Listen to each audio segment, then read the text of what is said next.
Sabipun, selamat pagi. Pemirsa Berita Lampung kembali hadir menjumpai Anda. Bersama saya Iin Hermayani.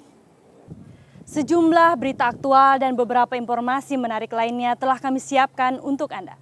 Berikut berita utama hari ini.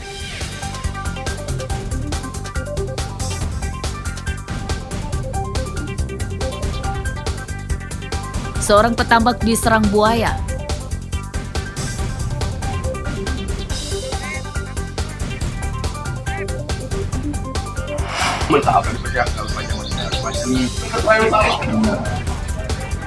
Gudang penimbun pupuk bersubsidi digerebek polisi.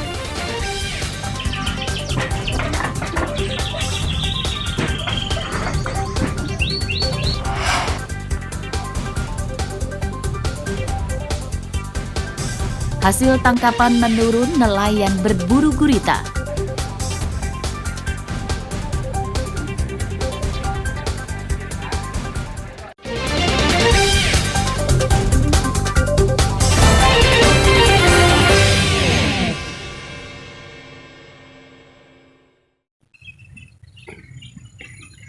Meter tengah.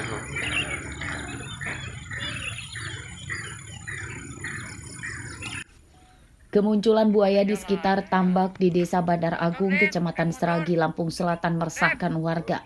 Setelah sempat terekam kamera ponsel beberapa hari sebelumnya, buaya yang meresahkan tersebut benar saja akhirnya menyerang warga pada Kamis pagi. Korbannya adalah Sukri, salah satu petambak di daerah ini. Ia digigit buaya saat sedang babat rumput di sekitar tambaknya. Usai menyerang korban, buaya tersebut langsung kabur ke arah irigasi. Tahu saya sedang babat, dia luncat, nyambar tangan saya. Memang sering muncul atau buayanya itu? Sering muncul tapi nggak nakal. Ini udah nakal. Bagian ini tangan. Digigit.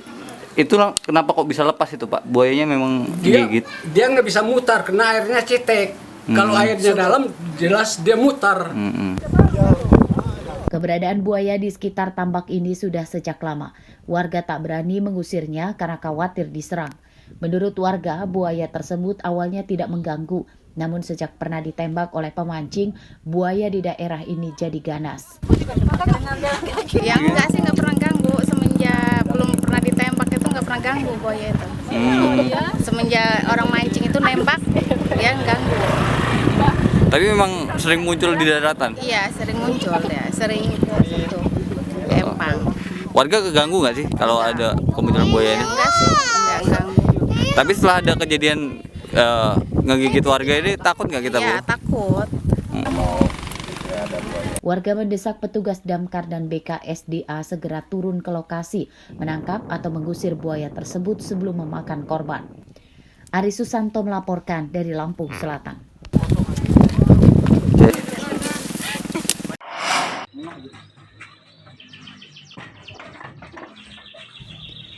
Sebuah gudang yang dijadikan tempat penimbunan pupuk subsidi di Desa Indraloka 2, Kecamatan Uwai Kenanga, Tulang Bawang Barat, digerebek tim tindak pidana tertentu Bareskrim Mabes Polri Kamis siang.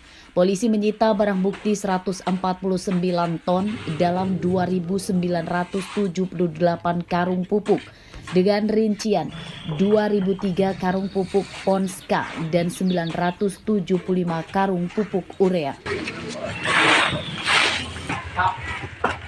Dari penelusuran informasi di lokasi, gudang ini milik seorang distributor pupuk bernama Kayat. Polisi masih memeriksa pemilik gudang, namun belum ada penetapan tersangka.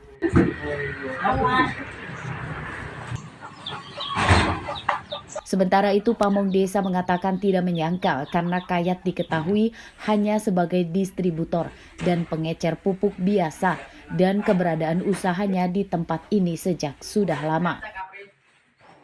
Kabar bahwasanya pagi tadi tim dari Mabes Polri pupuk bersubsidi ini dilakukan penyitaan. Kalau gudang memang sudah lama berdiri semenjak izin resmi juga ada. Ketika itu pendistribusian bahkan di tahun 2000 berapa sebelum terbitkan undang-undang baru ini memang kita rekomendasikan untuk pengecer pupuk seperti itu. Barang bukti langsung disita dan dipindahkan ke gudang pupuk BUMN di Desa Cahyo Randu, Kecamatan Pagar Dewa, Tulang Pawang Barat. Hingga berita ini disusun belum ada keterangan resmi dari pihak kepolisian. Mustaqim melaporkan dari Tulang Pawang Barat.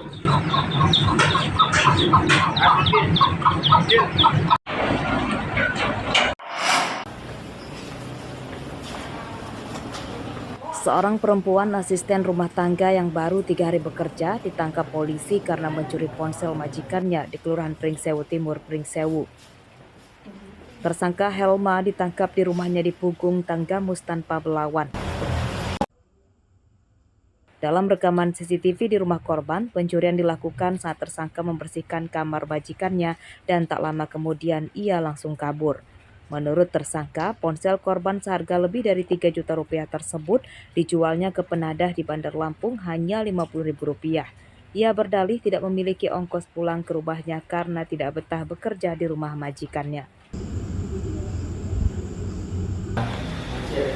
Aku kerja di situ ngambil 3 hari. Nah, aku mau pulang. Hilap aku ngambil HP. Itu HP-nya di mana? Di kamar. Terus?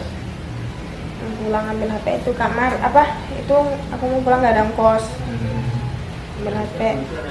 Ya udah kemudian aku jual di Simpur 50.000. Kami dari Polsek Pringsewu Kota telah mengamankan seorang asisten rumah tangga yang diduga melakukan pencurian handphone milik majikannya.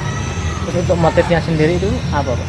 Adapun motif atau modus yang mereka lakukan yaitu dengan menjadi asisten rumah tangga atau menjadi tenaga kerja harian lepas.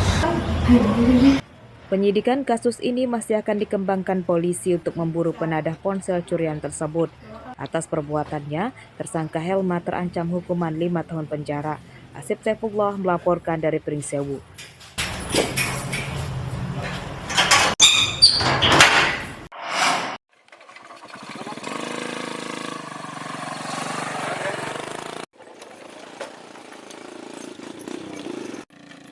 Jalan menuju Desa Tawan Sukamulya, Kecamatan Lumbok, Seminung, Lampung Barat masih tanah. Saat panas, jalan bisa dilewati motor meski pengendaranya harus ekstra hati-hati karena sepanjang jalan berada di lereng bukit yang di sisinya terdapat jurang terjal. Dan saat musim hujan, jalan tetap bisa dilewati motor, namun harus dimodifikasi kedua rodanya yang diberi tambahan rantai supaya tidak licin. Jalan Desa Tawan Sukamulya belum pernah diaspal, padahal jalan tersebut jalur utama petani menuju perkebunan dan menuju 2 desa tetangga, yakni Desa Pancurmas dan Ujung Rembun. Dampak jalan buruk itu, petani kesulitan mengangkut hasil bumi untuk dijual ke pasar. Ke Tawan. Ngapain, Mas? Nganterin saya, Mas. Dengan kondisi jalan seperti ini, gimana untuk mengeluarkan hasil panen? Susah nggak? Susah, Mas. Susah. Susahnya kenapa? Ya susah, mau cepet-cepet nggak bisa gitu kan. Jalannya susah. Harapannya gimana dengan kondisi jalan yang seperti ini? Ya minta tolonglah dibagusin gitu, Pak. Biar kita naik turunnya itu gampang gitu. Pemerintah Desa Tawan Sukamulya telah berulang kali meminta bantuan kepada pemerintah daerah dan provinsi supaya jalan di desanya segera diaspal. Namun permintaannya itu tidak kunjung direalisasikan. Jadi kendala utama itu jalan, Pak ya. Jalan Pemangku 5 ini semenjak ada pembukaan jalan belum pernah ada pembangunan sama sekali. Kalau jalannya sudah mulus, apa aja manfaatnya untuk masyarakat? Yang jelas hasil buminya nggak keluar ke Sumatera Selatan, itu, Pak. Emang selama ini hasil panen dari Pokon Tawan dijual kemana, Pak? Sebagian ke Sumatera Selatan. Kenapa dijual ke sana? Ya mengingat jalan rusak menyusahkan warga. Dampak lainnya adalah murahnya hasil panen para petani karena pembeli akan memperhitungkan tingginya biaya angkut dari Desa Tawan Sukamulya ke pasar. Begitu juga sebaliknya, harga bahan pangan di Desa Tawan Sukamulya lebih tinggi dibanding dengan daerah yang lebih maju. Rosandi melaporkan dari Lampung Barat.